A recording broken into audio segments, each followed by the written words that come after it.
നിങ്ങൾക്ക് ഒരുപാട് കാര്യങ്ങൾ ഒപ്പം ചെയ്യാൻ പറ്റൂല എന്നൊന്നുമില്ല. ചെയ്യാൻ പറ്റും. ഒരു കാര്യം മാത്രം ചെയ്യണം എന്നല്ല. പക്ഷേ എല്ലാതും പ്രയോറിറ്റി ആക്കാൻ പറ്റൂല. അങ്ങനെ ആയിക്കഴിഞ്ഞാൽ നിങ്ങളെ എനർജി സ്കാറ്റർ ആവുകയാണ്.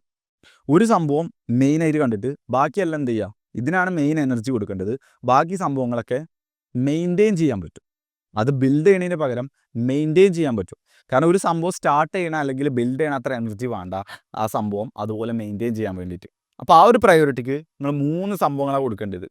1 ഇൻറ്റൻസിറ്റി, 2 ഐസൊലേഷൻ, 3 ഒബ്സഷൻ.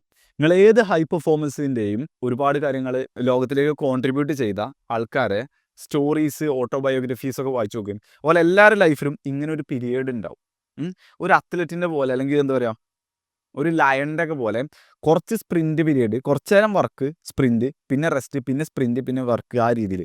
അതായത് ഒരു സാധനം കിട്ടിക്കഴിഞ്ഞാൽ പിന്നെ അതിന്മേൽ പക്ക ഒബ്സസ്ഡ്, വേറെ ഒന്നും അവിടെ വിഷയമല്ല. ആ ഒരു സാധനത്തിന്മേൽ തന്നെ ഫുള്ളി ഒബ്സസ്ഡ്, അതുപോലെ എല്ലാ ടൈമും എനർജി എല്ലാം അതിന് വേണ്ടി ചിലവാക്കുന്നത്. അങ്ങനെ ഒരു പീരിയഡ്, അത് 2 മാസം ആയിക്കോട്ടെ, അല്ലെങ്കിൽ 30 ദിവസം ആയിക്കോട്ടെ, അല്ലെങ്കിൽ 90 ദിവസം ആയിക്കോട്ടെ, അങ്ങനെ ഒരു പീരിയഡ് നിങ്ങൾക്ക് വേണം. എന്നിട്ട് പിന്നെ അത് കഴിഞ്ഞിട്ട് ബ്രേക്ക് എടുക്കുക. അല്ലാതെ എനിക്ക് കുറച്ച് നേരം വർക്ക് എടുക്കണം എന്നിട്ട് പിന്നെ റെസ്റ്റ് എടുക്കാം, വർക്ക് ലൈഫ് ബാലൻസ് എന്നൊക്കെ പറഞ്ഞാൽ എനിക്ക് ലൈഫ് എൻജോയ് ചെയ്യണം പറഞ്ഞ് നടന്നു കഴിഞ്ഞാൽ നമ്മൾ ഭയങ്കര സ്ലോ ആയിക്കരം.